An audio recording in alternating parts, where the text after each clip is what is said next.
live again. We're doing this interview stuff. I got a little behind on interviews, and now I'm just stacking them up like cordwood. I got interviews all over the place, and I'm stoked about it. I'm happy. I did not put an episode out last week. I'm not going to go into my personal problems, but let me just tell you, I've got some. So I just didn't get it out. I'm getting it all wrapped up. I'm going to get it out this week. So if you're waiting on an episode, that's the reason why. Let's just talk about water damage and cars that don't work, and also work stuff in between that. So just regular life, but I got a little bit overwhelmed and didn't get it out. I do want to talk. I just want to briefly talk about our sponsor. It's Freedom Grooming, and I put a Instagram, one of those real things, out last week, and it's totally weird how I thought I was shaving my head pretty good with the Freedom Grooming razor like this, just doing the thing in the shower. And then they were nice enough to send me the shaving oil and their own uh, soap, the shave cream.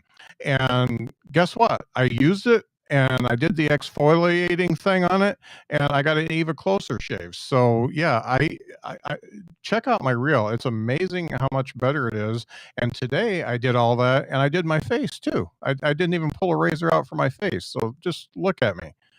I look old. So yeah, Freedom Grooming is a sponsor. And if you go to freedomgrooming.com/ambassador and put the code behind the bits podcast, all one word, when you check out, you will get 10% off your order, and Freedom Grooming will be nice to me. So that's freedomgrooming.com/ambassador and the code behind the bits podcast, all one word, all lowercase, and you get 10% off your first order. They have good stuff. I've gone through many different razors, and that's the one I like to use. But let's get right into this interview. So I I told Ken before we started talking that I've just been kind of watching specials and listening to albums a lot lately, and I had three winners in a row. Um, I had what's his name, Glenn Foster. I listened to his album Unchecked, and it was fantastic. I listened to Mo Alexander's album called Mo Possum Blues. Both of those are available on iTunes. And then I watched American Hero from Ken Garr, who's my guest today. And that's available on YouTube. And I believe it hit Amazon here a couple weeks ago. And I was just totally blown away by, first off, the his down to earth style and how real he is. And the stories are just great. And I'm just going to bring him out right now. It's Ken Garr. Ken, how are Hey, you? I'm great, Scott. Thanks for having me. Thanks for being on the show. I really, really enjoyed your special. I just loved, and it's probably a lot of people's favorite part, the going over and performing for the troops. Oh, yeah. That whole story is just nuts. Yeah, it was insane. It was my first time ever doing a tour for our troops. I had done some shows here in the U.S., but to go and it happened so abruptly. So I had reached out to the booker, and he's like, "Oh, these are very hard to get onto. I've got a long list of comedians." And then like 2 days later, he's like, "Can you be in Iraq in 4 days?" And I'm like, okay, because apparently one of the comedians he had, their passport was about to expire, so they Oh, okay. disqualified, and so he literally just slotted me in there, and I really had no idea where we were going, what we were doing, but I wasn't going to pass up this chance to entertain the troops and go on this adventure. It was absolutely Uh-huh. amazing. Yeah. These are some of the best shows I've ever done, honestly. Yeah.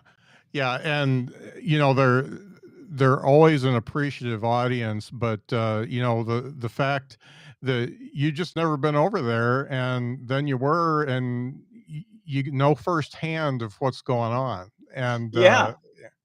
yeah, I had a buddy that was he was a senior press advisor for one of the vice presidents. I won't say Wow. which one, but one of the vice presidents. And he went over there for a year, and it was fairly early on in the war. And he came back a changed man, and he was a pretty tough guy to start with, and he came back really changed because his he was front line type guy, so Yeah. so he could see what was going on in the front lines. And yeah, it's not only dangerous, but there's big spiders too.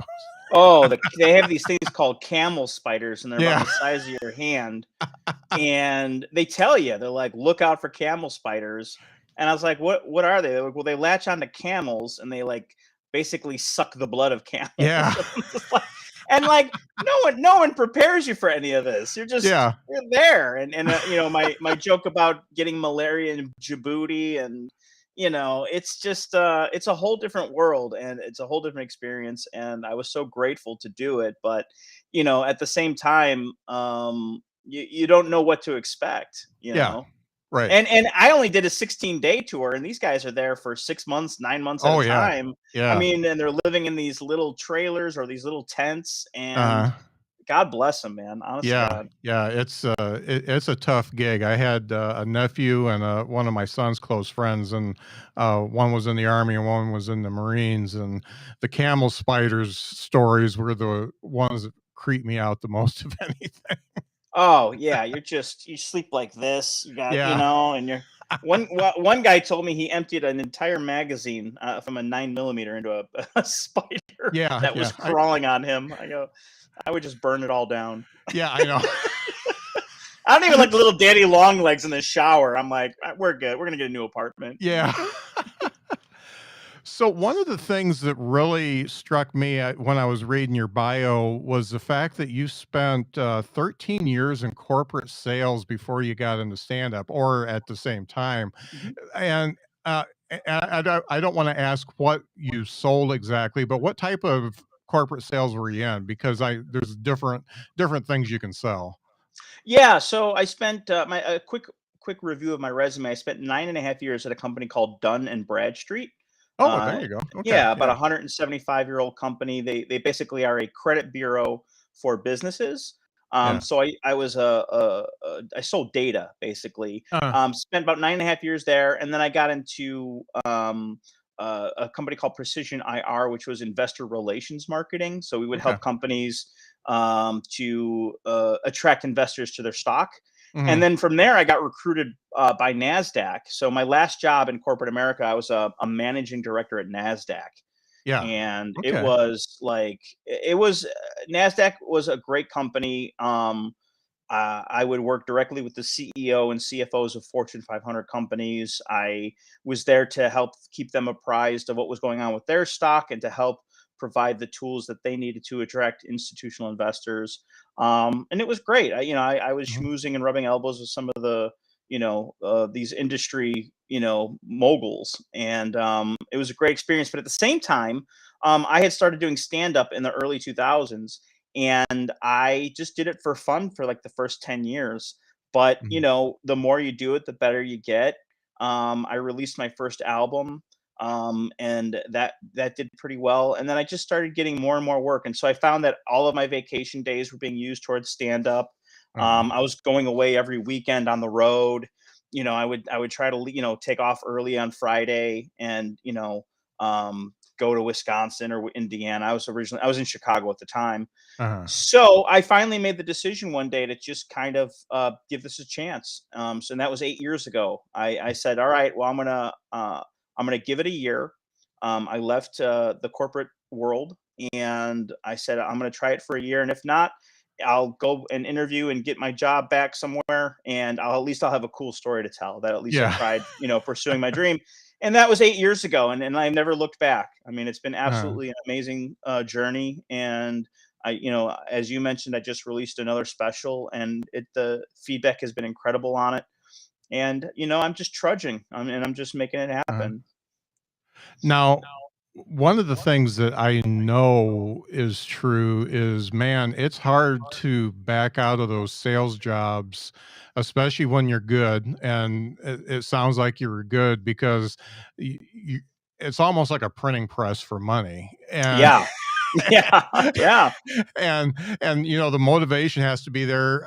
But there's such, you know, there's such a difference between that and the art that goes into comedy. The work is totally different, not just the performance aspect, but I mean, you're really turning on different parts of your brain. And Yeah. how are you able to, since you were doing comedy for a few years before you left the corporate world, how did you balance that so that you could actually stay sane? It wasn't easy. So the analogy that I use is that Superman hated his day job, right? Yeah. So, like, he's got the uniform under there, he can Yeah. fly, he's got late, you know, like, that's how I feel as a comedian. I feel like when I'm on stage like Superman, and when I was doing the corporate gig, I felt like I was Clark Kent, you know? And Mhm. so, for me, there were 2 very different worlds, and eventually it was hard to reconcile both of those Mhm. lifestyles, you Yeah. know? And so for me, that's kind of what was the deciding factor of like, hey, let's have this leap of faith and let's take a chance on ourselves, you know? Because I Mhm. grew up in a very blue collar home, very much like you have to have a pension, you know, you have Mhm. to have a retirement plan, you have, you know, like go and work for 30 years. And it's not that they didn't appreciate my passion for comedy. It's just that that's the world that my parents grew up in. You know, they Yeah. were kids of the depression, right? So you know, I ultimately made that decision to take a chance on myself, but it wasn't easy, you know, going and doing this thing that you love and you're very passionate about, and then on Monday taking the train in and having Monday morning meetings, and then but I also like loved my clients and I loved, you know, the products, and I truly appreciated the solutions that I was providing for them. So, Mhm. you know, I could kind of flip my hat, you know, and say, oh, I have a lot of passion for this. And to your point, yeah, the money is excellent. You know, when I Mhm. when I left corporate America, I traded in a Lexus SUV for a Honda Civic, Yeah. and everybody at the car dealership was like, "We got to know, man. Like, what are you doing?" And I'm like, Yeah. I'm following my dreams, boys. Like, I'm off Yeah. to Hollywood land, you know, and I still have that Civic 8 years later, you know. There you go. Yeah. Yeah. But I mean, honestly, I sounded like a country song. So I eventually got divorced from my first Mhm. wife. I sold my house. I got rid of my car. You know, I gave my dog to my cousins, and I packed everything I owned in one little car and moved out to California. Uh-huh. And I'm like, I sound like a country song, but I mean, that's ultimately what I did. You know, Yeah. and so you know, best decision I ever made, because you know I found that I couldn't live both lifestyles after a Yeah. while, you Right. know. But I'm also grateful though for all of the lessons that I learned in sales, and I even said this the other day to a friend. I go, everything I learned in sales I still apply to show business, Mhm. you know, because when I got done with sales I was so ecstatic. For the first time in 13 years, I don't have a sales quota this month. Well, Yeah. my sales quota just became my bills, Yeah. right? So Yeah. that's my quota. Yeah. And I don't have to make any more cold calls. And now I'm picking up the phone and I'm calling comedy clubs Yeah. and I'm trying to get booked and send us a proposal. And now I'm selling myself, you know, so Yeah. I'm the product.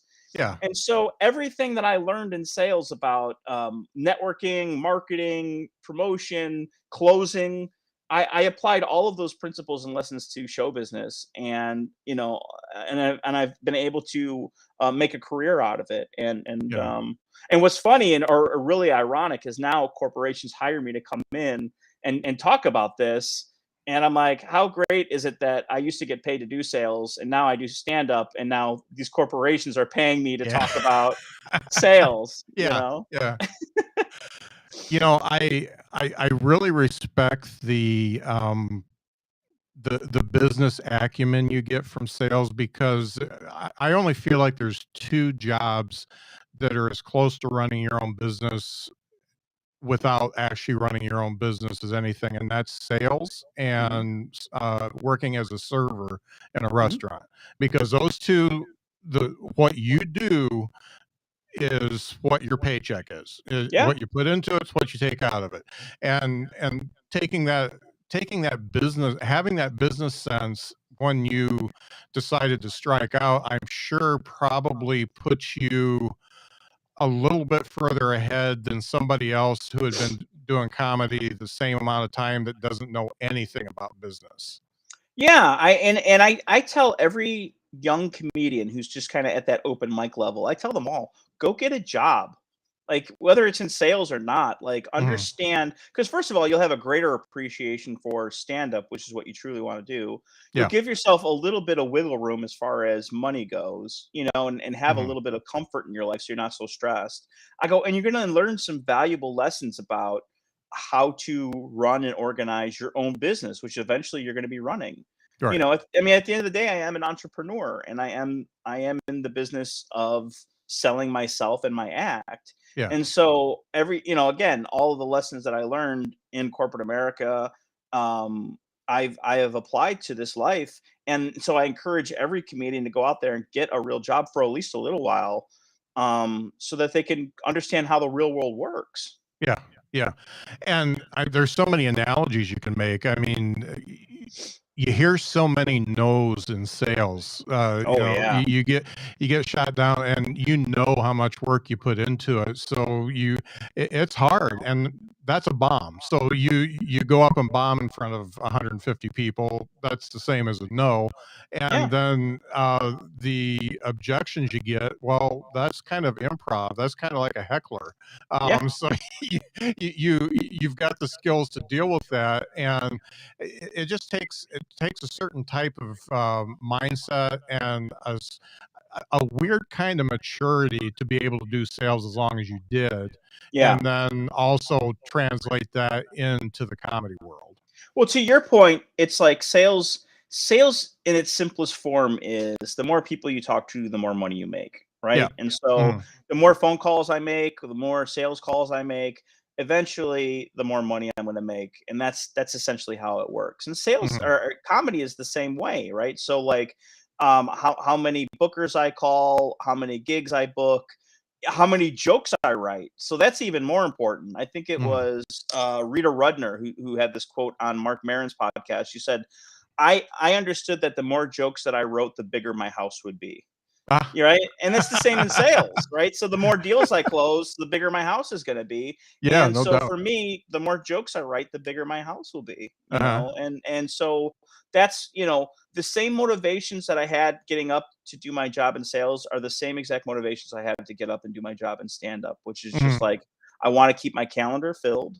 I want to keep doing gigs and I want to keep doing that thing that I love, you Mhm. know, because I don't want to have to go back to my life in a cubicle. Now, I'm not saying there's anything wrong with that. Mhm. It just wasn't for me. That's not what I wanted for my Right. life.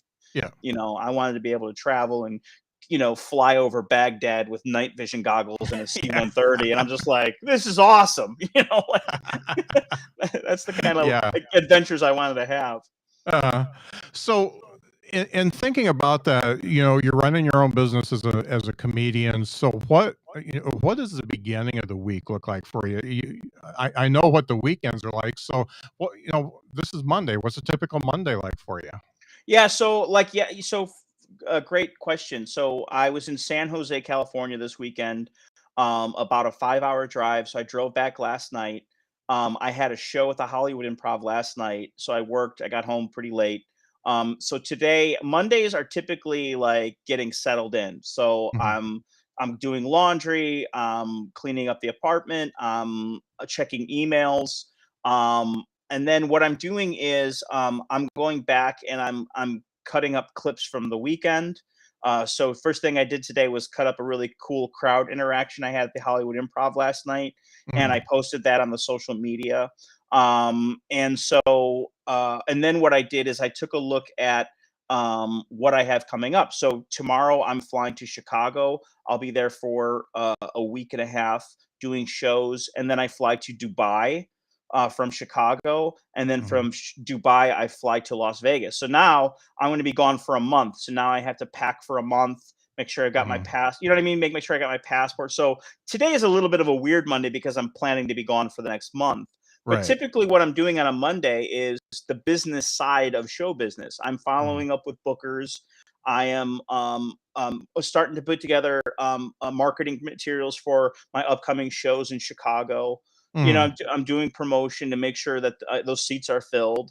And so, you know, and at the same time, I'm, you know, making sure that my, apartment isn't a disaster area, you Yeah. know, and, you know, so, cause I work from here too. Yeah. So, yeah. So, you know, Monday is a very busy day for me because, you know, it's kind of like, um, you know, closing out the weekend shows by posting up clips, sending out thank yous to the bookers, following up with fans that reached out to me over the weekend. Mhm. A couple people, because I had sold out of merchandise, a couple people hit me up, and so I'm filling orders for merchandise. You know, and it's pretty busy. And then I have to like religiously, I had to fit in time for writing.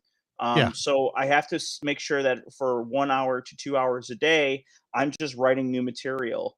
Mhm. I'm listening to my sets from over the weekend to see if there's a little line that I changed or something that I may have added, Mhm. to make that joke a little bit crisper and a little bit tighter, or to expand a certain joke.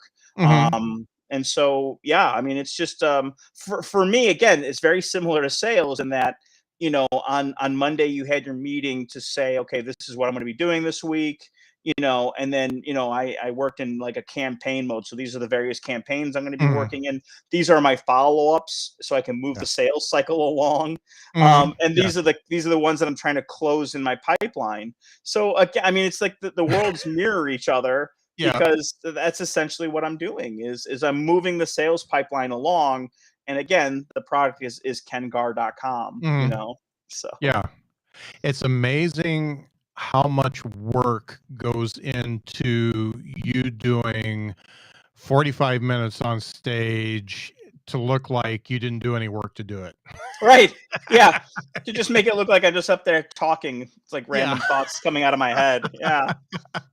Yeah. Meanwhile, I mean, it's, you know, for me, and every comedian's different and every joke is different, but sometimes I'd say on average, it takes me a good 3 months to complete a joke from start to finish, you know, Mhm. where you like, you start with an idea and then, you know, you're slowly chiseling away at it and then adding new, you know, almost like painting a portrait, like happy trees over here and a couple Yeah. birds over here, you know. And so for me, it's a long process to get those jokes to where I want them. You know, what prompted me to do the special is I had a lot of material about the pandemic. I did a lot of material, you know, about Iraq and the Mhm. Middle East. And so, you know, those are jokes that are done and I've been doing them for a while and they're Mhm. polished. And frankly, I wanted to move on, and I just got married a couple of years ago to my Mhm. second wife, my amazing wife. And so now I have new things I want to talk about, you Mhm. know. And so it's like, all right, let's close the chapter and let's start working on the new me, because Mhm. you know we evolve as people, right? Like Right. we change. Yeah. I'm not the same person I was 5 or 10 years ago. And Mhm. so that is reflected in our writing and in our stand up. And Mhm. so for me, it's like, okay, who am I today? Okay, well, I'm a new husband. I just survived a global pandemic. You know, I'm, you know, now I'm going to be the first comedian to perform in Saudi Arabia in 3 years. So I'm like, I'm Mhm. having all these new experiences that I want to talk about. So it seemed like the perfect time to put a special out and kind of be done with that material. Now, as far as the special is concerned, that was self-produced, right? Yeah, exactly. So I you know, I've been in Los Angeles for 8 years. I've had quite a bit of success. I perform regularly at the Hollywood Improv and a couple of other clubs in the city, the Ice House in Pasadena. Mhm. Um, but you know, at the end of the day, I didn't want to wait for the Netflixes and the Showtimes and the HBOs, because like Mhm. I find that if you just put it out there, your audience will find you, Mhm. you know. And Yeah. so you know, I decided to self-produce my own special because, you know, I just got tired of waiting for the right person to happen to be in the audience. And honestly, I had something that I wanted to say, you know, Yeah. in the special. So for me, it felt like the right time. And, you know, again, the response has been so positive, you know. And what I've been able to do now is I own the material. So I Mhm. can cut it up, I can throw it on Sirius XM, I can throw it up on YouTube and on TikTok. And now I'm starting to grow my social media audience, who are finding who is finding my comedy for the first time. Mm-hmm. And so now it helps me to kind of like push those numbers up, so that I have an audience when I go out to like Oklahoma or Texas or wherever I'm going to go tour next. Mm-hmm. Now You this know. special it's super personal, Mhm. and I mean it's pretty much your life in a nutshell, and I really dug that part because, first off, that type of material can't be replicated. So Right. you don't have to worry about doing somebody else's joke, and you don't have to worry about somebody doing your joke. But I don't know why, but it struck a chord with me, and I think it's probably because we're both from the same area. I mean the whole Chicago South Bend thing, they're pretty much the same town. They're Right. just a few miles away, and it just seems like they've got a different Midwest attitude than the rest of the Midwest, and Yeah. it's Yeah. just slightly askew. I sometimes I say it's almost angry Canadian, and Yeah. It's really accurate. Yeah. and a little it bleeds into a little bit into Wisconsin too. But yeah, it's very you know when you meet somebody that was from your region, it's pretty easy to So, tell. somebody said to me one time, they're like, you're one of the nicest people I've ever met. He's like, but I can tell you got a switch. Yeah. And I go, like, what do you mean? He's like, I don't know. Like, you're like one of the nicest people, but I don't want to mess with you. Like, I think you Yep. got a little switch back there you hit, and you're like, what'd you say? One of those Yep, things. yep, 100%. We are polite until you cross the line, and then we're a Yeah. rage maniac. Yep. Yep. Yep. Yeah. That's exactly me. So this particular style, this is something that most comedians grow into. So when did you first start doing the more personal stuff? And well, let's go to what did you first start doing when you first started doing stand up? What types of bits did you do then? I think it was. I think it's always been personal, only because, and I hate to admit this, I'm not very opinionated about a lot of things, Mhm. right? So, like, I'll be the first to tell you, like, I don't really know a lot about politics, and I don't really know a lot about sports, and I don't really know a Mhm. lot about. But what I do know is I know a lot about me, Mhm. and I know a lot about my life, and so when I started doing stand up in Chicago, I started at like rugby bars and across the Mhm. street from Zanies and Second City, and Mhm. and I started in Latino rooms on the South Side, and so like these are my people. These are like South Side rooms, Mhm. and I wanted to talk about South Side things, and so Mhm. the son of a firefighter, and growing up in a blue collar house and drinking water from the hose, and things like that, and not coming in until the street lights came on. Yeah. And so for me, I noticed early on in stand up, as I was learning the craft, that like it's what's the stuff that's most relatable, you know? Mhm.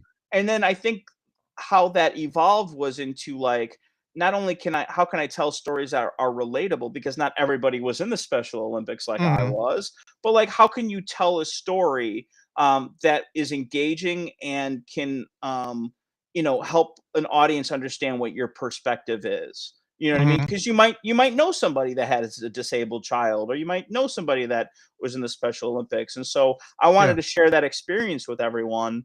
And I just find that, like, to your point, the more personal comedy is, um, the more unique you are as a performer, Mhm. and nobody can take that away from me. Right. I am that comedian. Mhm. I am the son of a firefighter and the son of a homemaker. I did spend 13 years in corporate sales and talk about those experiences. Mhm. I did go to Iraq, and have this crazy adventure, right? Mhm. So those are the things that are interesting to me. But what I find, and look, there's a lot of comedians out there that talk politics, that talk, and God bless them, that's great. But I Mhm. just don't feel like I'm an expert enough in those areas to be able to say, well, this is how I feel about that. And for me, I'm such a people pleaser that I never wanted to like alienate an audience. Like, that's the Midwest thing you talk about. Like, Yeah. I didn't want to alienate an audience. I didn't want Yeah. half the room to walk out. Right. And there are some comedians that believe like, hey man, if you believe in something, you're passionate, you have to. Who cares? And for me, it's like, well, you guys are here for a comedy show and you're here to laugh.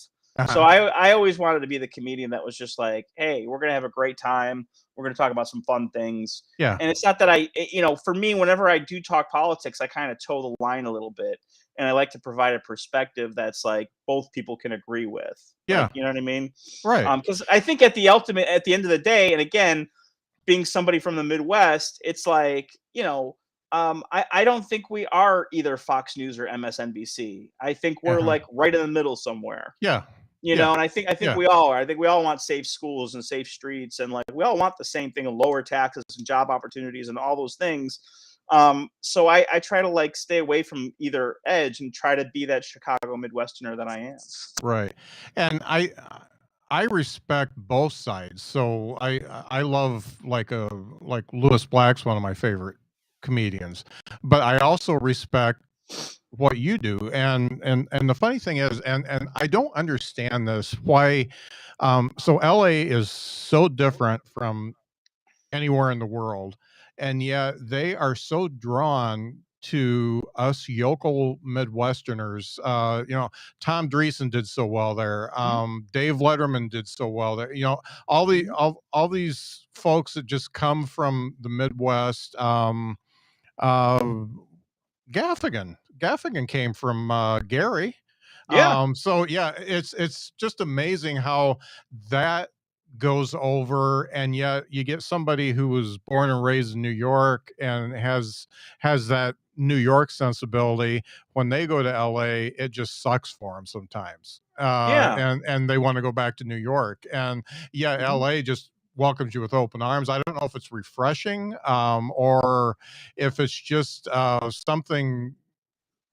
something different or what it is, but it's amazing how many Midwesterners do so well in LA, and then I see people move from other parts of the country and they don't do as well. Yeah, I think LA. First of all, I love Los Angeles and I love the comedy Mm, scene here. I to your point, I think it is very welcoming.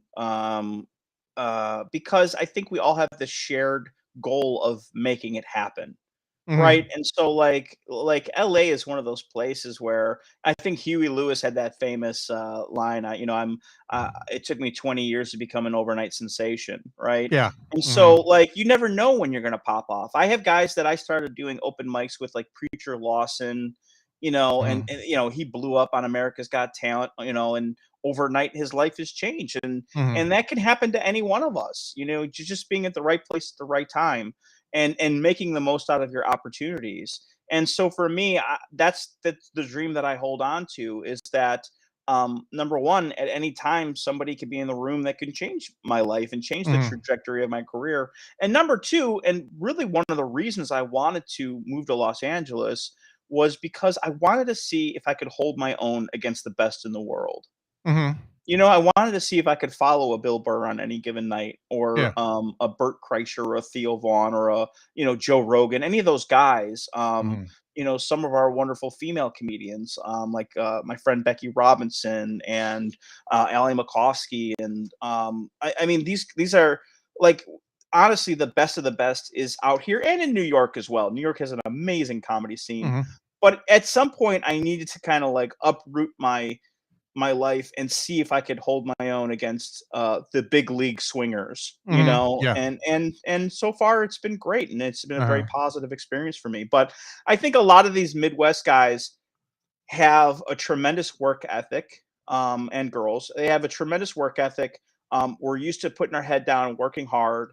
And I think that translates very well out here. I remember I had lunch with Tom when I first met out here, and he talked about how he slept in an abandoned car for the first yeah, 6 months, and he ate KFC every day because it was a wing and a leg for $2, yeah, and so like there's not a lot of people that are willing to do that, yeah, and to make it work for themselves. So I think there's something to be said about the Midwest work ethic and our desire to be successful. Plus, let's be honest, nobody hardly ever leaves the Midwest. So yeah, all my friends are like, they go to South Bend to go to Notre Dame games, and that's it. yeah, That's like they're all Notre Dame fans, and they go to Ireland to get engaged, and then they go Yeah, to there you their go. cabin Yeah. in Wisconsin, and that's it, you know. And so for me, it's like, well, if I'm gonna uproot my life, I gotta make something out of myself because I can't come Right. home with my tail tucked between my legs.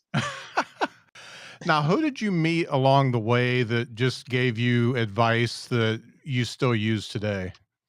My mentor is and continues to be Brad Garrett. So Brad Mhm. is the actor from Everybody Loves Raymond. Yeah. Brad has a very long career in stand-up before he became an actor. He was one of the first winners of Star Search with Ed McMahon. Yep. And He went up he, against Bob Zaney on that one, didn't he? I think so, yeah. Yeah, yeah, I think Um, Zaney was on that one. and he opened for Frank Sinatra and Mhm. Diana Ross, and so I had the opportunity to work with him at the Chicago Improv, and we had such a fun time together. I at the end of the weekend, again, my sales experience, I made Mhm. a thank you note, and I thank you for being so gracious with my parents and my friends. And if you ever need an opener in the Midwest again, please keep me in mind. It was just such a treat to work with you. Mhm. And 6 weeks later, his booker called me and said, "Brad, just opened a room at the Tropicana in Las Vegas, and he'd love for you to come out and perform." And it was like my first time performing in Vegas. It was such a huge deal. My family flew out, Mhm. and that kind of began this relationship that I've had with him for now almost 10 years. And he has become a mentor. And, one of the things that he told me pretty early on, I said, "Boy, I'm really good at the show part, and I'm really terrible at the business part. Mhm. I can't seem to get that one opportunity that's going to open the door and pave the way for that next level, whatever that Mhm. is." And he said, "Ken, I want you to forget about the idea of making it." He goes, "I want you to let go of that idea." He goes, "If you've got money in your pocket and you've got gigs on the calendar," he's like, "guess what? You made it in stand up." He's Mhm. like, "I see so many people that burn out and that become cynical and resentful of this thing that they love so much because they haven't, in their mind, reached whatever level they set out to reach." Now, Mhm. it's important to have goals, just like it is in sales. It's important to have goals in stand up, but to like be consumed by these so that you feel like a failure every day that you wake up, or you're stressed out because you're just not getting an agent or a manager or whatever. um I let go of that, and that gave me a lot of freedom. Mhm. And it gave me a sense of peace when I Mhm. heard that. And now it's like, okay, well, I can go and produce my own special. I don't need to wait for Netflix. I don't need to wait Mhm. for HBO and Showtime. And so for some of these people, the Tonight Show is important, and all these things are important. But for me, it's like I have my calendar right here, and it's filled with gigs. You know what I'm Yeah. saying? And so I'm happy. Every Yeah. day I wake up and I do the thing I want to do. I take a nap every day, which, like, I mean, don't underestimate the value of the being able to take a nap at 3 in the afternoon. It's Naps are amazing. very important. Yeah. And I couldn't do that without some boss going like, "How many calls did you make today?" Uh, you Right? know, that lack of cynicism you have, I think really is what makes you a great comedian. And I watched a lot of clips that not just the special, Mhm. like at the Laugh Factory and some of those clips that you have out. You're very present when you're Mhm. there. D- you're not thinking about the next thing. You understand that the audience came here to see you. They came there to laugh, and you can tell that you are putting everything into making that happen and being in the moment. And I noticed that, and I appreciate that with comics, because you do see the other side of that. And Yeah. I think that what Brad told you is definitely worked well for you. And I think it's interesting because you guys are such different Yeah. comics, Yeah, we are. and and a lot of folks don't understand that you can be different and Mhm. still appreciate a good joke Oh, and absolutely. a good act. And it's and even not, I in this show, I have a lot of people on that are completely on the opposite side of my political stance. Mhm. And sometimes I get hate mail because of it. And they're like, why did you talk to that guy? And I said, well, because he's funny. Right. Yeah. Yeah. And he did some really great stuff. And it just, I, I appreciate anybody that can put butts in seats and can make them laugh, and that's who I like to talk to. And some folks think you need to have a special uh bent to your show or something like that, and I'm just not gonna have my people on the show. I'm gonna have everybody on the show, but Yeah. uh that's my rant for the day anyway. But I've gotten a little bit of hate mail recently, and it's Oh, weird. I've gotten some good stuff too, so it all evens out. well, But all I would say to that is if you're sending hate mail to a podcast that's about comedy, like take a look at your own life. yeah, I You know. know, like, like it's like I get negative comments on YouTube. I just got one today. Like when Uh-huh. some guy put tragic, I hope you're not a full-time comedian.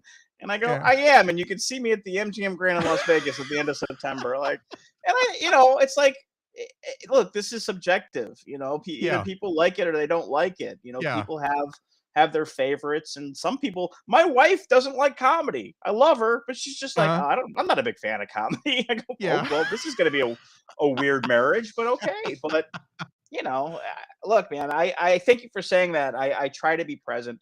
One of the great things about living in Los Angeles is that I'm able to sit in the back of the comedy store and watch the truly greats. And so I Mhm. can sit and watch Chappelle for 3 hours perform, and Mhm. he's just like just talking. He's just out Yeah. there and he's like exploring, but he's Mhm. never not present, Right. right?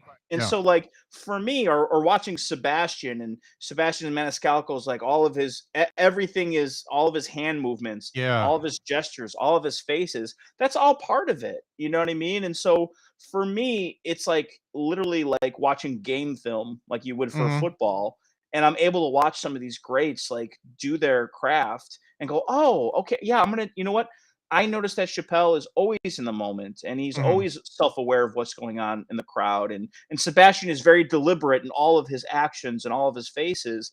And so that's what I want to take away from these greats is like being present and being the best that I could be in that Mhm. moment.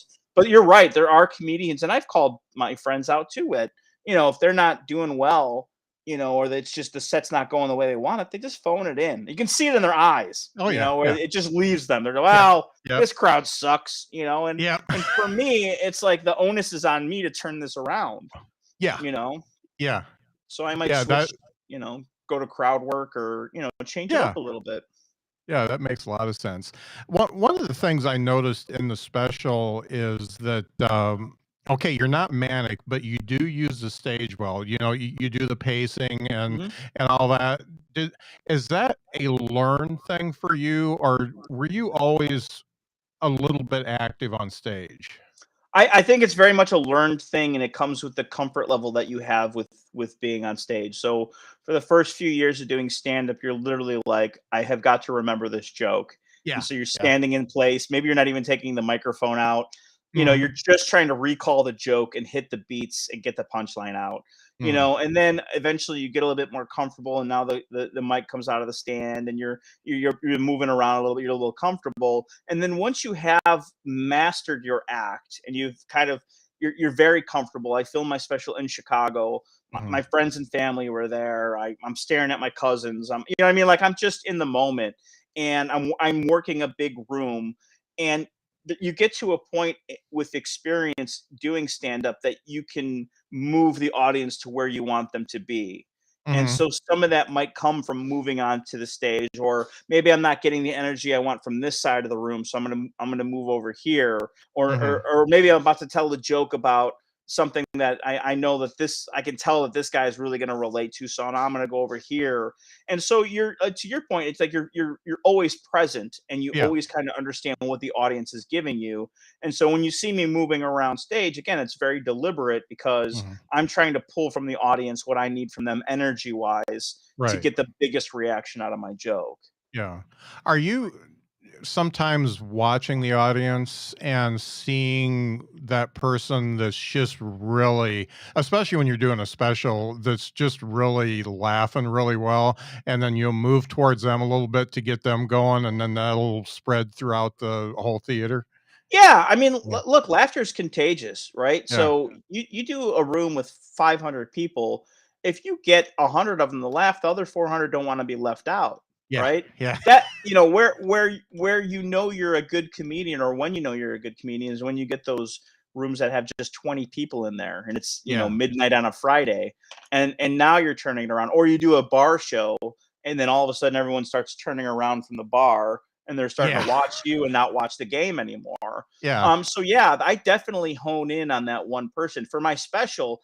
My friend John was there, and he's got this huge. We actually call him the Laugher because he's got this Uh-huh. gregarious laugh. And I told him after the show, I go, boy, I was nervous. I was really nervous, filming the special, and I go, I was just talking to you the whole time, Yeah. because that's the energy I wanted to connect to. Uh-huh. Now as comedians, some of us live in that dark world, and we just focus on the guy that's like this. I had a guy last night at the Hollywood Improv where his arms are crossed, and finally I Uh-huh. just walked up. I go, what do you want from us? What do you want? You've got food, you've got a beautiful wife, you've got drink. I go, what more do you need? And then all of a sudden his body language changed and he started Yeah. laughing, So absolutely. Like we see it all. As comedians, we absolutely see all of it that's happening Yeah. within the lights that we can see. Yeah. Yeah. It's Yeah. very, very hard to not key in on that person who's got their arms crossed and is not laughing. And I go right for them every Yeah. time.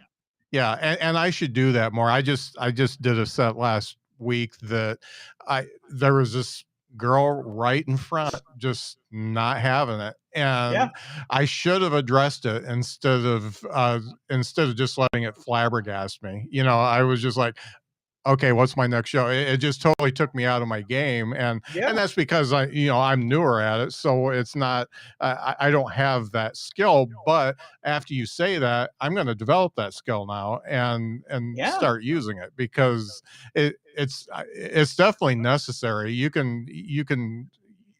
got to find one or the other. You're either going to grab the one that isn't having it or grab the one that really likes it and make sure Yeah. you utilize both the right way. Yeah. Absolutely. Yeah, and it does take some time to learn that and get comfortable with that crowd work, and it's a learned art. I remember Yeah. when I first started, I worked with a comedian named Butch Bradley, and I've never seen anybody do crowd work better than him, and still maybe Mhm. even to this day. And he's like, "Oh, just try it," and I failed and bombed horribly. But Mhm. eventually, I started hosting open mics at the Hollywood Improv and at the Ice House, and I just got used to it. It's just like working out at the gym. You work out a certain muscle Yeah. group, and after a while you just start getting better at it. And now Mhm. if I see that person with their arms crossed, and I just go right after them, and not in a mean way. It's not like, Mhm. what's your problem? It's like, did you have a bad day today? Are you Yeah. going through a breakup? What's going on? Yeah. Let's talk. Like there's nobody else in the room. It's just me and you. What do you need? Yeah. What do you want? Right. And Uh-huh. and so and more than often than not, you equalize it, you neutralize Yeah. that problem, and then you go on with your life. Yeah. But Yeah, for sure. Now, as far as comedians are concerned, you get to see a lot of them in LA. mhm. What and you get to see ones that have that raw talent that you just know that they can go somewhere. And they make mistakes both in comedy and in the business part. What are the most prevalent mistakes that you see, and what advice would you give to somebody that is they're a diamond in the rough. There's Mhm. something there, but they may be self-sabotaging themselves in some way. What advice would you give to somebody who's, they've got the talent, but they just don't know how to take that to the next level, and maybe Yeah. they're doing things that could hold them back. Well, the thing that I see so often is that people get a little bit of heat and it goes to their head, right? So Hmm. mostly it's just keeping your ego in check. Yeah. Similar to like Brad's advice, it's like I turn the page on the calendar and maybe I have nothing for November, December, right? And it's like, oh Hmm. man, I got to get to work. But for me, it's about like really staying humble. So now my persona on stage might be cocky or arrogant, but like, Mhm. behind the scenes, it's like I'm trying to stay humble. And even if I have a little bit of heat on me, I know that tomorrow I could be tomorrow's, or I could be yesterday's news tomorrow, right? Uh-huh. And so I see a lot of guys that get a little bit of heat, and it gets to their head, and then all of a sudden, either they're not writing, they're not outperforming, maybe they're just not being a professional at the gigs themselves. Mhm. It's kind of like going to their head a little bit. And so I see it especially with people that are what I like to call. I go, there's nothing worse in the world than someone who's almost famous, right? Yeah. So you get these people that like, oh, I got a couple TV credits, like now is Uh-huh. my time. And the Uh-huh. reality is that this life is very much one gig at a time. I've Right. got Dubai coming up, I've got Saudi Arabia coming up, I've got Uh-huh. Vegas coming up, and then after that, who knows, right? Uh-huh. But if I start thinking too far ahead and letting it get to me ego wise, Mhm. then I know that, at the end of the day, people aren't going to want to work with me if I'm a jerk, or if I'm not, being professional, if I'm Right. not getting there early or on time for my gig, if I'm not killing because I'm taking it for granted because of how well I'm doing. So Mhm. I see these almost famous people that are kind of getting some heat on them, forget how to like stay professional. Now, Mhm. I've had the opportunity to work with guys like Adam Sandler and David Spade, and these guys are early to the gig. And I mean, these are some of the most famous people in the world, Mhm. and they're looking over their notes, and Yeah. they appreciate the art so much and the craft so much that they know that people came to see Adam Sandler, and they're not going to let them down. They're not going to Mhm. phone it in. And then you Right. get some of these kind of tier two, tier three celebrities or famous people that kind of like, oh, it's just a Tuesday night. Who cares? It's like, well, they're still here to see you, man. You still Yeah. have you have to like be at that gold standard at all times. Like I Mhm. remember one time I didn't have a great set, and I was fuming on the way home. And I Mhm. was giving another comedian a ride home, and she's just like, "Yeah, it's just one set." And I go, "You don't understand." I go, "I am a professional. Like I Mhm. can't bomb. I can't have a bad set because Uh-huh. I'm a professional. If I'm a baseball player and I go 0 for 5 with 4 strikeouts that day, I guarantee you that guy is mad and he's Yeah. fuming, and I'm Yeah. feeling the same way Yeah. because I can't afford to have that anymore happen to me. Mhm. Now I have enough experience under my belt to like pull myself out of like a mediocre set, and I've got a couple of things loaded up that I know will get big laughs, that I can turn Mhm. it around. I have enough of that experience. But to just bomb now that I'm a self-proclaimed professional comedian, it's just unacceptable to me because I hold myself to a higher standard, Mhm. you know. And so some of these comedians that are kind of like maybe taking their stage time for granted or not doing their best. And that used to be me. I'm speaking from my own personal experience. I, Right. I used to take a lot of the stage time for granted, and I wouldn't prepare, and I wouldn't look at my set list, and I would just go, oh, I'll figure it out when I get on stage. Yeah. Absolutely not. Like now, every gig is meticulously planned. What am I going to say tonight? How is it going to, how am I going to deliver it? If I had to say it out loud in the car ride there, I'm doing it. I am treating this as a profession, and I think that that's what gives me the opportunities that I've gotten so far. Excellent. Excellent. As far as you've got a lot of things coming up, but as far as your next big project, is that something that you've started planning, or are you building that new hour back up? Yeah, so for me, it's like, okay, the special is out, it's done, it's out there. Mm, And now for me, it's that painstaking process of developing the new material. mm, And so what I do is I take like a 30,000 foot approach and say, okay, where am I at in my life right now? Okay, well, you're recently married, you're living in Los Angeles, you've got 2 dogs, 2 guinea pigs, you're a traveling comedian. Your parents are getting older, they're about to hit 80. I'm 45, so now I'm starting to get the creaks in my neck and my lower mhm, back. And so I'm just taking a look at kind of what's going on in my life, and I'm looking also at what's going on in the world. The yeah, world's crazy right now. We've got climate change or not, whatever you believe. We've yeah, got, like we've got an election coming up. We've got like all these things. So for me, it's just like now is the time where I'm just open to what's going on around me. You uh-huh, know, And a lot of times, like, I'm going on a fishing trip with my very best friends that I've been best friends with since I was like 4, and I'll ask them. I go, "Well, what, you know," and it just kind of comes organically. We'll just start talking stories about, "Oh, well, remember when we were kids and we did, oh yeah, yeah, I do Hmm. remember that now." And you'll just see me on my phone typing away, and Hmm. so for me now is the time to kind of just take stuff in and kind of start developing about that new thing that I want to talk about. Having been divorced, I'm talking a lot about what I've learned from my first marriage that I've carried into my second marriage, Hmm. and the Yeah. lessons that you learn. Because now that I've got that, like, I'm almost like a monk where I can, like, just see how Yeah. this is going to end, and I'm like, well, we're Yeah. going to avoid that, Yeah. because we know how this argument ends, So this is what I said in 2006. I'm not going to say that this time, Yeah. Oh man, I tell you what, it's one thing to learn from it. It's another thing to live through it. I've been with my wife for 40 years, and Wow. fortunately, uh, we both took each other's good and bad parts and lived Yep. through it. And now we're really good. So that's it's uh it's interesting. I, It gives me a lot of material because there's not many comedians that have a 40-year relationship that they yeah. can talk about. So that's cool.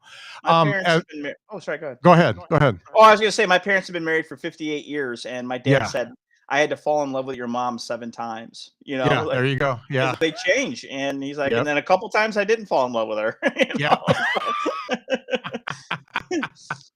Oh, for sure. Now, the special American Hero, I know that's on YouTube, but that also went on Amazon as well, right? Yeah, yeah. Okay. So just about, I think a week and a half ago, it just went live on Amazon Prime. So it's playing worldwide. So you can rent or buy it on Amazon Prime if you have a Fire Stick or Apple TV or whatever you're using to stream, Mhm. or you can watch it for free on YouTube. So Okay. hey, I get a little bit more money if you go on Amazon. If you want to support a comedian and an artist, I would love for you to rent or buy it. But Yeah. it's also available for free on YouTube. So Yeah. It's a great special, and I've thanks. got your website up. As far as social media, where can Mhm. people find you? Yeah, please. My Twitter and Instagram and TikTok are Ken Garr was taken. So Okay. KenGarr was taken. So I wanted Ken Garr, but it was taken is how the Yeah. joke goes. But yeah, so you can follow me on all of that. And my website, KenGarr.com, where you can actually check out my special. I've got my little merch shop. I've got my tours that are coming up. I'll be in Las Vegas at the end of this month. I'll be in Gilbert, Arizona at the end of October. I'm also doing some cruise ships, so if you're going to be taking a cruise, hopefully you'll get lucky, and I'll be one of the comedians performing for you as well.